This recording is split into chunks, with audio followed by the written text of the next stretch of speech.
Bonjour, ici Stéphanie pour une autre chronique communautaire de TVC 22. Alors, je suis présentement à l'aréna de Clarence Rockland où je vais m'entretenir dans quelques instants avec une jeune demoiselle, Tania Guindon, qui a réussi quelque chose d'exceptionnel. Elle fera partie de l'équipe internationale de Suède féminine. Alors, pour en savoir davantage, nous allons nous entretenir avec elle. Et donc, suivez-moi.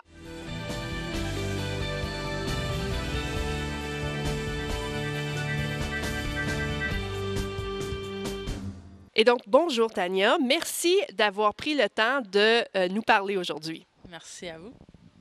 Et donc, Tania, dites-moi, c'est quoi la Ligue féminine de hockey de Suède? Dans le fond, c'est une des ligues professionnelles pour femmes, une des meilleures ligues dans le monde. Pour les femmes, on n'a pas beaucoup d'options après l'université. Si on fait pas l'équipe nationale de Team Canada, il n'y a pas beaucoup d'options. Fait que la ligue en Suède, c'est une des options qu'on peut aller jouer. Et donc, j'imagine que tu as débuté assez jeune ton processus ou ta passion plutôt du hockey. Oui, mon père, il m'a mis dans le hockey dès que j'avais 4 ans. Mon frère, il avait joué avant moi, fait que j'ai suivi dans ses pas. Et puis j'ai joué dans la ligue de Clarence Rockland dès que j'avais 5 ans à peu près, jusqu'à 9 ans avec les gars. Ensuite, j'ai commencé avec les filles de 11 ans à 16 ans à peu près. Et puis ensuite, j'ai joué dans une équipe compétitive à Ottawa. Et par la suite, j'ai été jouer au Cégep 2 ans. Après ça, j'ai été à l'université 5 ans à Carleton. Puis j'imagine que pendant tes études, tu as joué au hockey aussi dans les ligues respectives. Oui, j'ai joué pour l'équipe des Cheminots Saint-Jérôme au Cégep. Ça, c'était mes 2 ans compétitifs. Puis à Carleton aussi, j'ai joué pour les Ravens. Ouais. Donc, ça faisait longtemps que tu jouais au hockey. Tes parents t'ont toujours encouragé. Ah oui, le hockey, c'est gros dans ma famille. Presque tout le monde joue. Mon père, c'est un vraiment bon joueur. Fait que me rendre où ce que je suis aujourd'hui, je suis vraiment fière. Puis mes parents aussi sont vraiment fiers de moi. Fait que, Donc, un moment donné, tu décides, moi, je veux aller plus loin, moi, je veux aller dans ces grosses ligues-là. C'est quoi le processus? Comme, on passe par quoi pour se rendre dans ces grosses ligues-là? ben, dans le fond, j'ai juste contacté plusieurs entraîneurs en Suède, trouvé des contacts par Internet.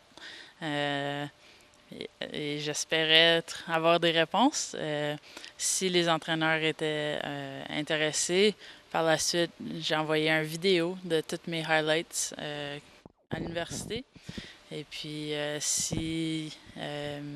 s'ils étaient intéressés, ensuite on parlait au téléphone et puis c'est là que la balle a tourné. Puis j'ai été chanceuse qu'une des équipes ont pris une chance sur moi. Puis je vais faire de mon mieux pour les rendre fiers. Fait que, Quand tu dis prendre une chance sur toi, ça veut dire quoi au juste? ben eux, ils ne voient pas jouer comme la seule chose qu'ils ont, c'est mon vidéo avec mes highlights. Fait que ça coûte vraiment cher pour eux d'amener quelqu'un du Canada.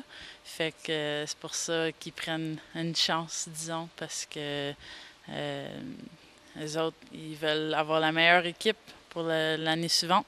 Fait qu'ils veulent faire certain qu'ils ont les bonnes filles. Donc, le processus de recrutement, il n'est pas pareil comme la Ligue nationale, par exemple. Donc, il n'y a pas quelqu'un qui vient dans les estrades, qui te regarde jouer. Ils regardent sur une vidéo, puis ils prennent un risque. Oui, justement, c'est quasiment ça que c'est. Euh, Donc, la Ligue de Suède, tu me dis que c'est une des meilleures ligues au monde. oui, fait que, il y a une ligue aux États-Unis qui est considérée la Ligue nationale des femmes.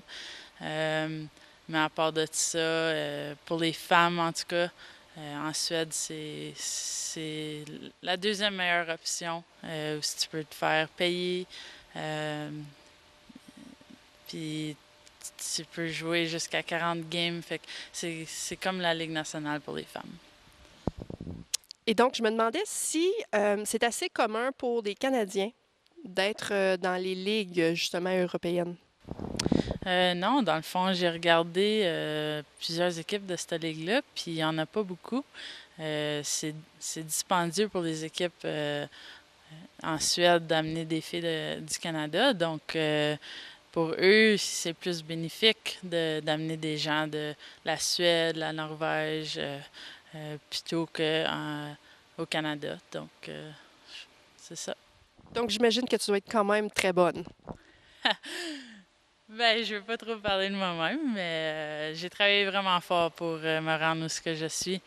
Ça prend beaucoup d'efforts, bien manger, tu sais, m'entraîner, puis j'ai passé beaucoup de temps sur la glace à m'améliorer.